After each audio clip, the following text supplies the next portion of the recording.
Iba ang salad na gagawin ko. So, macaroni salad pa rin siya. Lalagyan ko ng onions.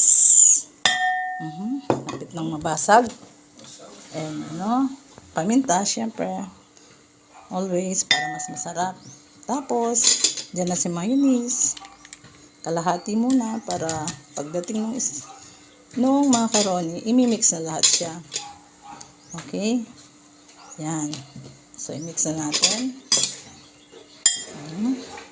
Simple lang po ito. Pang merienda. Yan. Halu-haluin lang. Ito kasi aking macaroni, meron siyang patatas. See? So, poop! Tignan mo tapos. Yan. Lagay ko yan. Tapos, pagkatapos, lagyan uli ng mayonnaise.